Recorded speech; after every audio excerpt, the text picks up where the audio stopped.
7:40 in the morning.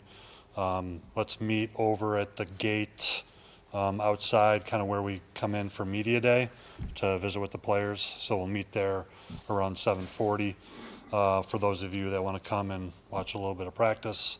And then we'll have player availability later that morning at 10:45.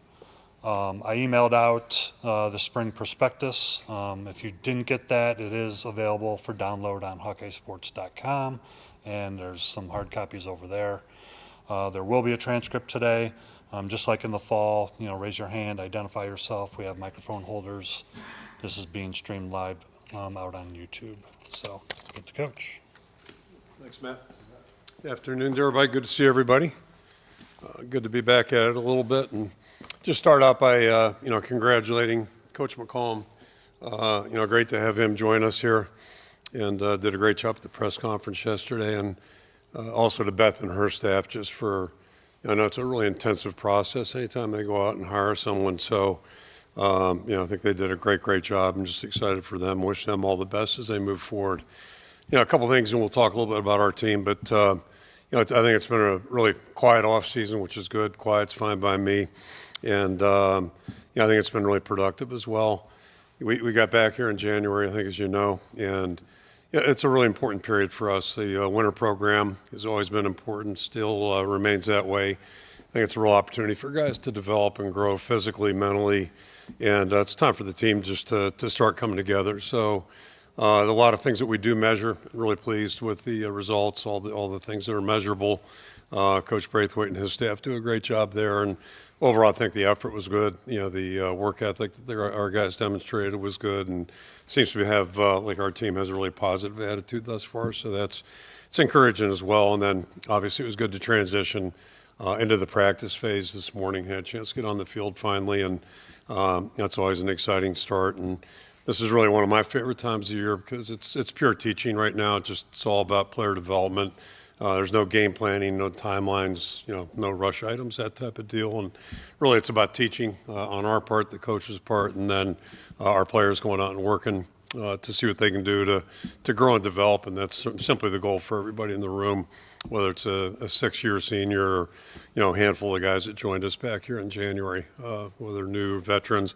Everybody's got a chance to really improve. And one thing about football is, you can study it, you can meet, you can have walkthroughs, all those kinds of things, but until you put a helmet on and actually go out and practice, that's how you really learn how to play the game ultimately. All that other stuff's important, but that's really what it gets down to. So, and our opportunities in football are really limited. I assume probably less opportunities than any other sport there is, ironically, but we have 15 opportunities this spring, and then we'll start again in August. So this is something we really want to take advantage of anytime we get that opportunity. It's really pretty simple. We install or teach whatever it is that we're going to practice the following day. You go out and you run those things offensively, defensively, special teams. Then you go back in the meetings and look at them, study them, and the best way for anybody to learn is watching their performance and their teammates' performance, listen to the critiques, and then you go back and do it again. So that's really what it is here for the next 5 weeks. Really deliberate pace, very slow, very methodical, good meeting opportunity. And if our team's doing it right, they'll grow in the meetings as much as they do in practice. So, just good to get started on that thing. And then just a couple points, going back to our first meeting back at January, whatever it might have been, 17th, 18th. Try to remind our guys each and every year that it's a new team. Every year is a new team, whether we're veteran, not veteran, and usually it's a mix, that type of deal. Really doesn't matter what happened last year. Anything that we have done or haven't done well, you're starting new. So it's really kind of important everybody understands that. And everybody's got opportunity. Every player on our roster has opportunity to improve, become a better player, hopefully, and also develop our leadership base. There are a lot of things going on during the entire course here of the season, starting in January. So those things are really important points. If you look at our special teams right now, just in general, I think we've got a good group of core guys, potentially a good group of guys there. We do have veteran specialists, which is nice with obviously Drew coming back as our field goal kicker. You got Reese as the punter. And I know Weech did a great job as a returner last year. So you got 3 guys that are really experienced, have good experience, and excited to see those guys improve. And then a big loss with Luke Elkin graduating. A position that doesn't get much attention unless it's a bad performer there. And Luke did a great job his entire career. So, trying to fill that void right now. Offensively, one thing I think we're all excited about, it's the second year in Tim Lester's system. So I think the learning will come quicker. Everybody's, responding a little bit faster now and a little bit further down the road that way from a mental standpoint. And then, ironically, or, for the first time in a while, we're a little bit more veteran offensively than we have been, and probably more so than defense. So that's a little bit of a change up also. Hopefully we can build on that. Defense, obviously we lost a lot of really good players, a lot of experience on that side of the football. We've got some, really proven guys coming back, but a lot of good competition, hopefully, in that regard. And I think a neat thing about, and it's true every year, there are no incumbents, like everybody's got to earn their job, but we have a lot of positions right now that are really, wide open right now, up for grabs. And it's going to be interesting to see how these next 15 days, how things come along a little bit. But, feel good about the team overall, like as I mentioned. Personnel-wise, I think all of you obviously know that Coach Betts, Liddell, had an opportunity with an NFL team with the Giants, and it's a really good opportunity, not a total surprise. When we hired Liddell 4 or 5 years ago, he just has done an outstanding job, was impressive in the interview, but more importantly, he's done a great job here. He's got a great family and has NFL experience, so I know he'll do a great job with the Giants and wish him all the best. Certainly very appreciative of his contributions here. And then I think we're all excited about the gentleman who's going to replace him. Really good about to have Omar Young join the group. He most recently was with the Patriots. Has experience with a lot of NFL teams, coached in college as well, and just really excited about, I think the contributions that he'll make in our program. Great young person. And then also, I think, Warren Ruggiero joined our staff a month and a half ago, whatever it may be now. He was a coordinator for quite a while with Dave Clawson down at Wake Forest and Bowling Green prior to that. And Coach Clawson's a guy I've got a lot of respect for. What they did at Wake Forest, I think, is really impressive. He's a tremendous football coach. They have some challenges there in their lot in life, if you will, but they've really done a great job at Wake Forest, and Warren was a big part of that. So good to have him with us. Roster-wise, we added 5 transfers at mid-year, and then we had 10 incoming freshmen join us also. And so, good to bring those guys. The 10 freshmen's probably a high number, probably the highest we've had, I'm guessing. I haven't really gone back and looked it up. And then, the portal, I think, as you know, we're not trying to build a roster out of the portal. I'm pretty sure I'm correct in saying we're the lowest number in the Big Ten. I think Penn State had 6, we had 5. And I think Northwestern had 9. Everybody else, it seems like, is in the teens or beyond. So it's really, hopefully it's the right thing to do. It's just what we believe in. And, fortunately, we haven't had a lot of attrition. So happy about that. But eager to see these guys on the field. It's been fun to watch them last, month and a half, 2 months here. And been really impressed with the group overall and see how that all shakes out. Then the last point, just, I think obviously we know it's a new world in college football. It's an old world, but a new world, just continually changing. And I don't think that's going to go away. And for the most part, though, it's still, all the stuff we're talking about is pretty much external to the program and external to the game. And, so in that regard, we're going to try to do the best we can, given who we think we are and what we want to be, what we want to look like, and try to make things fit, but be as smart and be as advantageous as possible in that regard.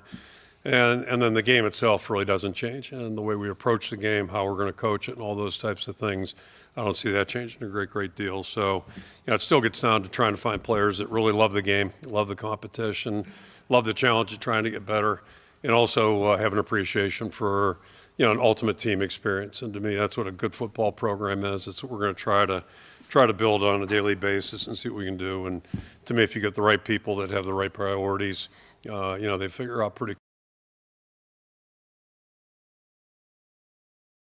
That's how it goes, and if you don't, that's how it goes as well. So that's kind of where we're at right now, and I'll throw it out for any questions. Hey, Kirk. Tom Kaker. How are you? I'm good, Tom. How about you? Good. With my mouth full, sorry.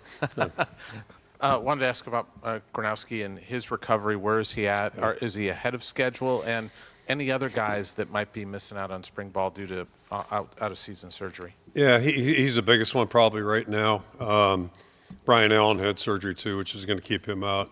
I'm not gonna. It's not no surgeries are routine, but it was a predictable surgery that a lot of players have had. So Brian will be with us full speed in June when that program starts. Mark, I don't think he'll be thrown lightly here, probably in a couple of weeks, but not with the team. And the biggest thing right now is just make sure nobody runs into him or he doesn't fall down. So just being cautious with him. But the recovery's gone great. Everything's right on schedule, and he's probably a little bit ahead, that type of deal. But we'll play it conservatively. In a perfect world, you want everybody out there practicing. In his case, he's played a lot of football, and there's a lot of evidence that he knows how to play. He's smarter than the whole coaching staff combined.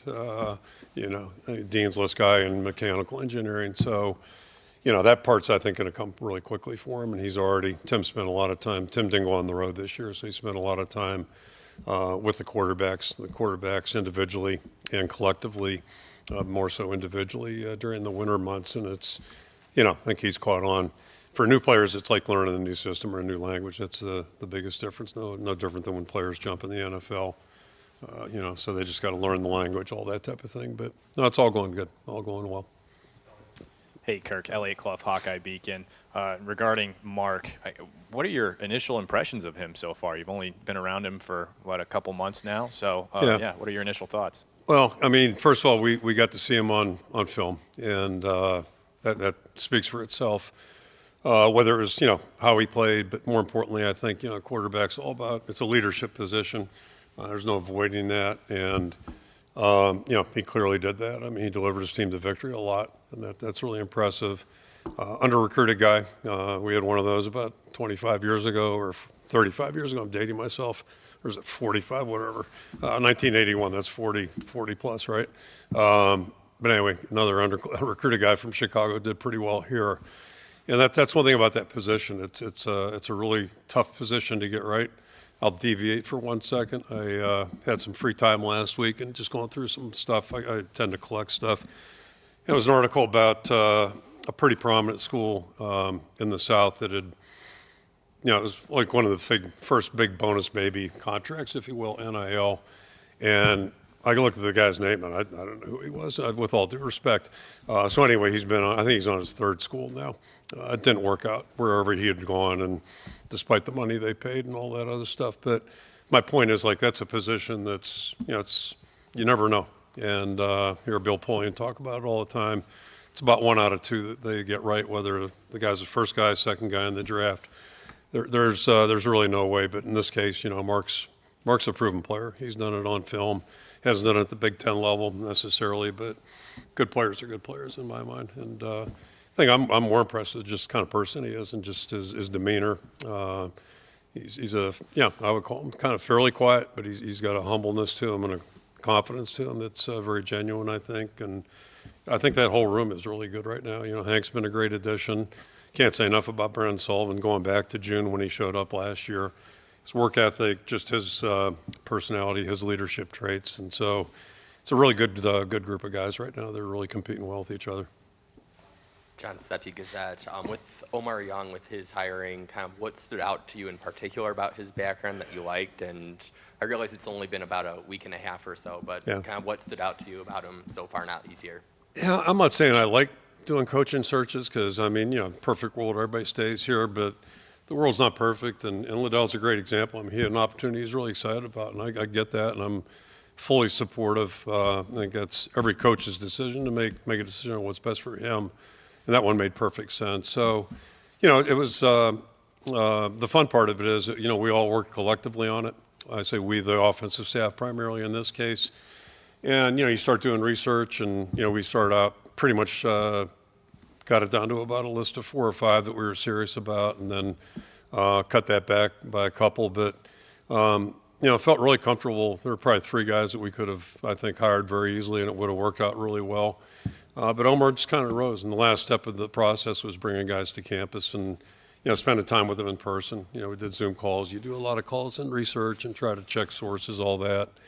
But the biggest thing to me is getting quality people that we can envision, just like players. You can envision them really functioning well in our system. And, whether it's the outside, like living in Iowa, but also being part of the program, and then adding to it. And Omar, I think so, with his experience in the places he's been, some of the systems he's been involved in, I think the transition is going to be easy for him, and also, he'll add to the equation. And then he's got really good personal skills, I think. So he's walking into a really good room. Liddell did a great job of bringing players in that really, I think, have great futures in front of them, and it's an easy group to work with. Those guys like football and they like working, so I just think it's a good mesh. Tyler Tashman with the Des Moines Register. You mentioned Warren Ruggiero. Just, I guess, how do you what's his role going to look like on the staff, and what has kind of just stood out from working with him so far? Yeah, that, talked about changing times and all that. We've grown externally. I never envisioned us having a social media department. Believe me, if you told me that 25 years ago or 27 years ago, so what are you talking about? So, but now we've got, several people doing that. So we've grown in that regard because that's just reflective of the time. Certainly our recruiting staff has grown.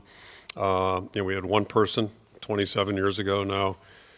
We've got a bunch of guys that help us out in that regard.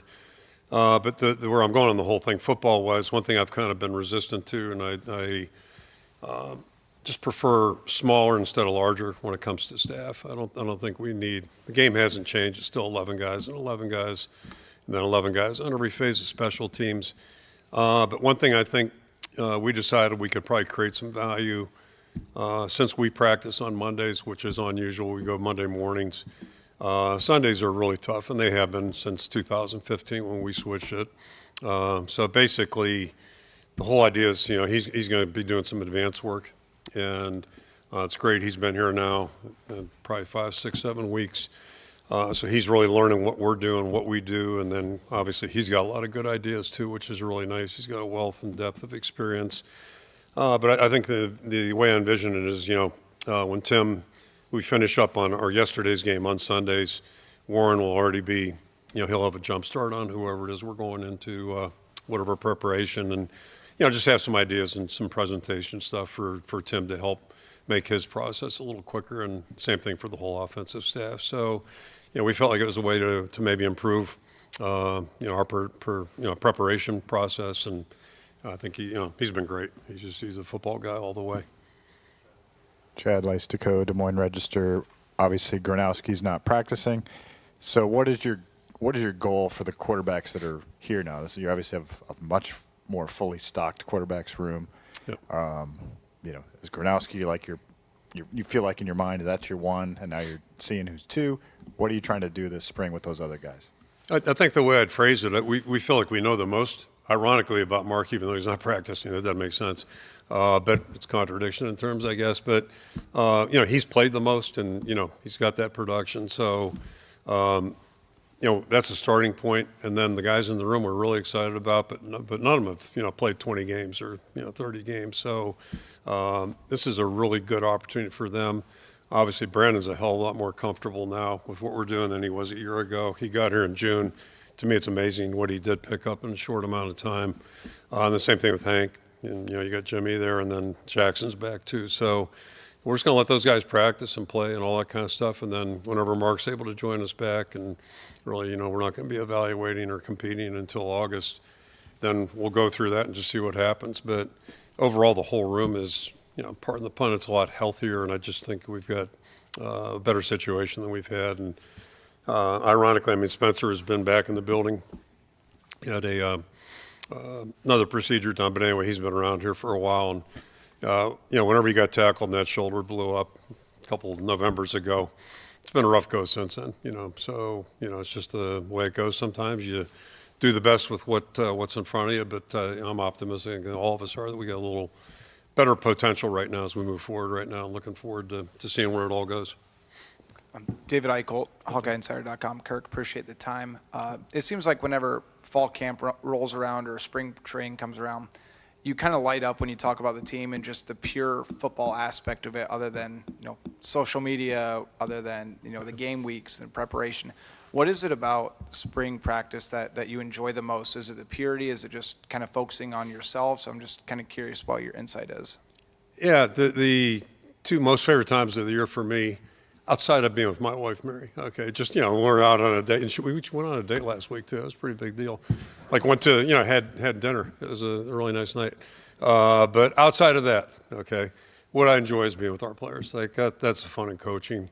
And spring allows you that, especially with the non-game planning part, which is a challenge in itself, and that's fun as well. But just, you know, to be with the players and watch them practice, develop, see what they can do to get better, all those kinds of things. And, you know, the challenge is how well can we teach as a staff and as coaches. So that's a fun time. And then I love August too, the same way. In August, you know, pretty much you're blocked from the outside world. So this is a little bit of a mix because we're still recruiting, and I got nothing against recruiting, but it just kind of takes some time away from the team. But yeah, these are pure football periods. So that's the fun part about it. And you know, no jobs are perfect, but those 2 periods are really enjoyable because it's pure football. And again, you're not trying to game plan. You're not fighting the time clock necessarily. Owen Sebring, KGAN. I wanted to ask about Ben Keeter. Last year he took the year off from football to focus more on wrestling. After wrestling season ended, he kind of said, at least online, that he wanted to go back to focusing on football. Is he back working out with the team yet or anything, or has he kind of rejoined you guys? I saw he wasn't on the spring roster at least, so I didn't know if he was back with you. Yeah, he is not. And, you know, they finished up obviously just a couple days ago here. God, it feels like 2 weeks ago, but we haven't had conversation. I think he and Seth have talked a little bit. And I think, you know, for me personally, I think first of all, he probably needs some time off. I've got a real appreciation for that sport and what it entails, and it's a grueling nature of it. Big Tens, nationals, all those kinds of things. So first things first, let him get away a little bit, and then take time to think his whole thing out. And it's, you know, we knew when we recruited him, you know, he may have to make a decision, or maybe he can do both. We'll see how that goes. You know, I don't pretend to be an expert, but it just seems like, you know, there were 3 really dominant heavyweights this year. I say dominant. There were 3 guys that were just, you know, those guys were like, you know, 8-year veterans versus rookie free agents, you know, coming in. They were at a different tier. And as far as I know, all 3 are gone. I think they were all 6-year. One guy was like 10th year. So those guys are out, and just, you know, let him figure out what he wants to do. But I got to think he's got great opportunity in front of him there too. Not that he doesn't here, but it's a real challenge. Try to balance 2 sports. That's a challenge. So we'll wait and see what happens here.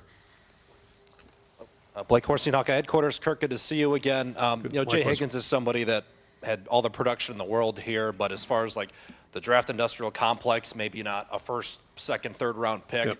I was just curious, when you were at the NFL level evaluating talent, what is the line between physical attributes, how high a guy can jump, how fast he can run, and then evaluating what he actually does on the football field, and how you figure out where a guy should be going in the draft in that sense? Yeah, they're still trying to figure it out. And again, I cited Bill Polian, who I just, you know, I love Tuesday mornings because he's on the radio. And in fact, I might even drive to Des Moines just to keep listening to him, even though it should be coming over here. He is so good. But he gave a stat, whenever it was, a couple months ago, that changed over a 10-year period. They went from, like, you know, whatever it was, being right 0.53 times, or 50, whatever that is, 530%. It jumped up, I think, to 540%. Point being, like, you know, in the first round, there's no guarantees, and those guys spend a lot of money, invest a lot of time in the draft process, and they have a lot more information and access to stuff than we do when we recruit. Yet they still can't get it right every time. You know, it's impossible. And the amount of accuracy. His point was, if you can hit 550, then you're going to be a Hall of Fame GM. And so it's unpredictable. But the one thing, whether it's in, I'll couple Nick Jackson in there too. We just had our pro day. You know, you got the measurables and all that stuff, and that is important. It's a gauge. My experience is a lot of times people will use those numbers either to justify their argument for a player or against them. Either way, depends on how they want to argue it. And, you know, still your resume is what you do on film. In my opinion, that's the most important thing a player does, is play football. And then the second thing in my mind is what they add to the team and what their attitude is, their determination, all that kind of stuff. I was telling a couple guys on Monday, I actually coached 2 guys that were both free agents when they came to us, one in Baltimore, one in Cleveland, that both played in Super Bowls and both had double-digit year careers, you know, linemen. One guy I had in college, actually, Mike Flynn. And he showed up in Baltimore wearing the same same shoes he wore at Maine, which were the same ones he wore at Cathedral High School in Springfield, Massachusetts, 1989 or whatever the hell year it was. So, some things you just can't measure with guys. And I cite those two guys because they're not size B guys like Jack Campbell, yet they're both football players and they add so much to a team. It's going to be really hard for somebody to cut those guys. I'm not saying they won't get cut next year, but it's going to be really hard when cut time comes. If you when you got a team in the NFL, you got 53 spots, and they can't all be all pros. You just can't afford that. Nobody can. Cincinnati's going through that right now. Somebody's got to be, 40 down to 53.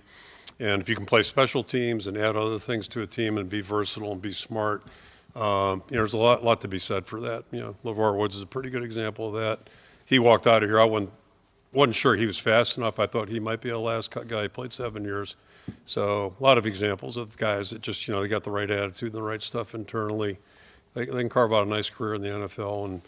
And, Jay and Nick just played phenomenal for us. So, and we got a lot of guys like that, historically. It's been kind of fun to watch those guys. Scott Docterman with The Athletic. Kirk, I kind of have a two-part question here, which is wrapped up the first 12-team playoff, and I think if we saw a common element was that line of scrimmage football advanced teams, and that Final Four were and totally line of scrimmage teams, very physical in the way they ran and stopped the run. They were top 10 in defense. Did that kind of, if nothing else, reinforce that the tenets of this program are exactly the way it needs to be successful? And on the other side is you lose a couple of offensive linemen. How do you feel like your offensive line will perform this spring and beyond? Yeah, it's a big area of interest. I mean, we're watching everything, obviously, but losing a couple guys that really played their best. Both of them were out there on, you think about Connor and throw Ellsbury in there too, but Connor and Mason easily played their best football last year. And that was one thing I said in August. I felt a little bit more confident about our offense last year because historically, if you've got a good offensive line, if your quarterback plays good, you got a chance. And then, we had some ups and downs at quarterback with injuries, that type of thing. But Caleb stepped up and did a great job around the football. But a lot of that was what was going on up front. We were more veteran up front finally. And, the guys that are in line to compete for those jobs right now, or at least they didn't just get here. They've been here in the program a couple of years. I think their physical maturity is going to enable them to compete and, hopefully keep our standard where we'd like it to be, and hopefully we're going to improve at the other spots. So, I'm cautiously optimistic right now. I'll know more here in about 15 days, but hopefully we'll have good, healthy competition and be good there. And same thing on the other side. It's going to be really important that we do the same thing there. We lost a couple good players defensively and some really experienced guys. So, but again, I think we're seeing growth with the younger guys. That's fun. We'll never be deep enough. We never have been, never will be, but I think, if we can get 6, 7, 8 guys defensively can play, and the same thing on offense, if we can get 7, 8 guys that we feel confident can go in a game and play well, then, we'll have a chance to be okay there. But that is it's going to be paramount, I think, for anybody to be successful. Regarding the playoff, then did that reinforce or validate whatever style of play in some ways? Yeah, I mean, I just, again, the more things change, there are exceptions to everything, how you play stylistically, but pretty much, it's just a lot easier. Go back to what I just said a minute ago. It's a lot easier if you can block people.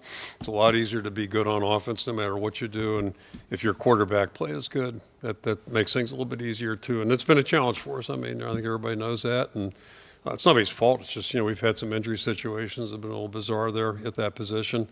So hopefully, we can get that solidified a little bit and just, it starts by making quote-unquote routine plays or makeable plays, the ones that are there and that are open. If you can execute those, that's how you get good things started. But we haven't done that well enough to expect to be where we want to be offensively. Mitch Vick, KJN, you brought up Spencer. I was going to ask you about him. 2.5 years ago, goes through what he does, and has a year to recover, sticks around and coaches while there's replacements come in. And, I don't know if he thought he was going to get a chance to play again, and had a hell of a season out in Logan. Now back here helping these guys on Pro Day. If you could just speak to his resolve and what he's been through for the last 30 months or so. Yeah, he's just a really exceptional guy. That was apparent when we met him. he came out here. They think they flew through the night. They played in the playoff game out there. It was off schedule because they had the fires in California, whatever year that would have been. And the first time you meet him, he's a little different of a guy. He's kind of an old soul back then. And I mean, one quick side story. I asked him who his favorite musicians were. The first night I met him, he talked about Cody Jenks, who's a fairly modern country guy, country artist. Then he said Waylon Jennings, and I'm like, how do you even know who Waylon Jennings is? And second thing, you're from the Bay Area, like, well, Waylon Jennings, are you kidding me? So that kind of tells you a little bit about Spencer. A different guy, but he's a really smart guy. I think he's going to get in coaching at some point. He's wasting a good brain, but he's really sharp. He knows what's going on, and he understands the game pretty well. So, it's tough. Injuries are tough, and if it weren't for injuries, it'd be a great game. But it's part of the game, unfortunately. But he's rebounded well, and I think he's going to try, give it a shot in the NFL. He threw it really well the other day, so we'll see. Excuse me. Yep. John Steppe, Gazette again. First of all, with the linebackers, obviously you lose quite a bit of production there. What's kind of stood out to you about them? And with kind of needing to get down to 105, kind of how much is that kind of in the back of your mind, and how much are you still kind of having conversations about that at this point? Not a lot. I mean, we turns out we're in the minority. I didn't take any surveys or do any surveys back in the fall, but we chose to let our guys know in December if we couldn't guarantee a 105 spot. We told our players that and allowed them to go on visits and still be part of the team and still go to the bowl and all that. But I just think we were all in agreement staff-wise that the right thing to do is let guys know and be transparent with them. And we've got a handful of guys that know right now they don't have a guarantee that chose to stay here this spring instead of go out and find places. But it turns out I guess nobody else is doing that. I actually had a son coaching at the FCS level, and I told him you ought to wait till end of April and just get your net out and catch whoever whoever falls through, because apparently that's what's going to go on. From a competitive standpoint, that would have been smart. I just didn't think it was the right thing to do. And these guys come in here and work hard every day. So we've had a lot of guys that have found new homes, whether it be in the MAC, FCS. John Pascuzzi went to West Virginia on a scholarship, so I'm thrilled for all those guys. So we're pretty much there. So the hard discussions have already taken place.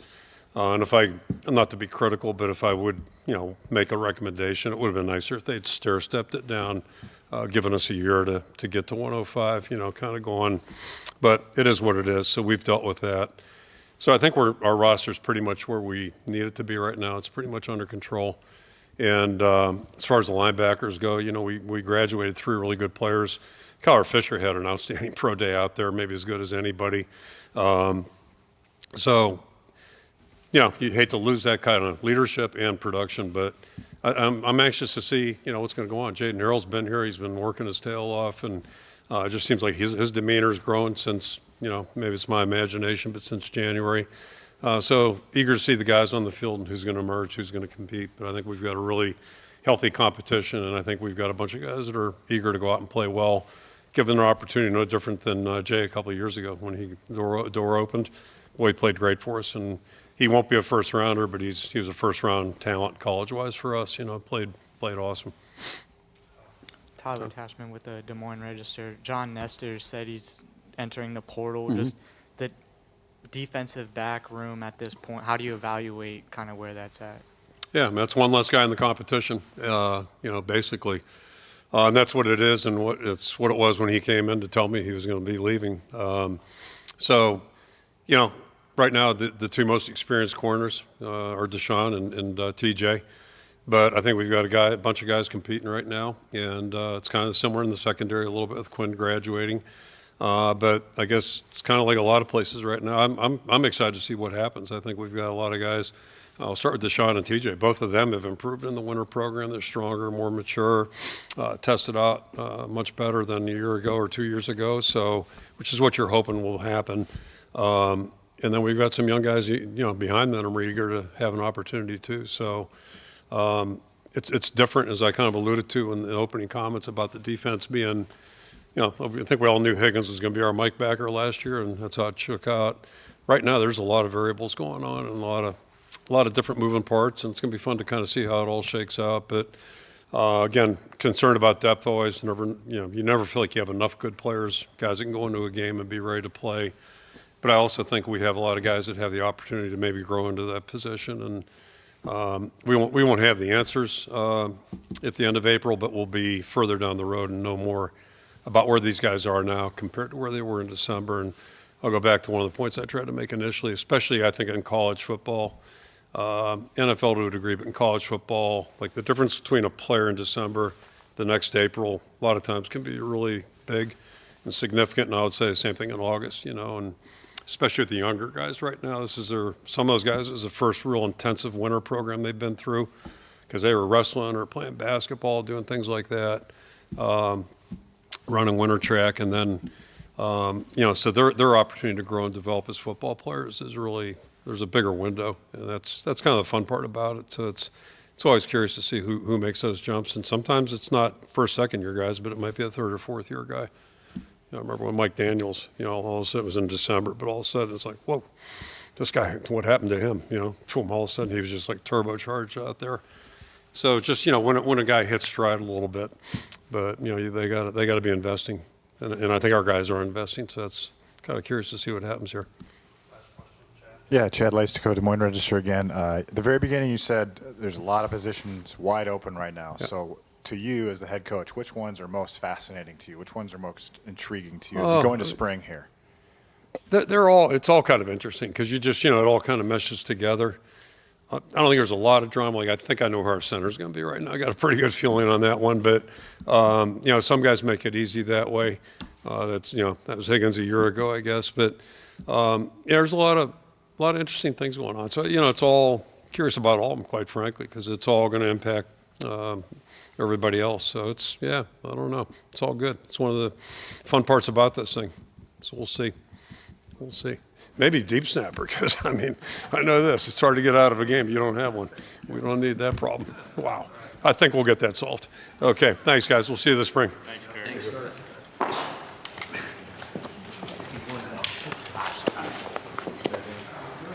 Who is?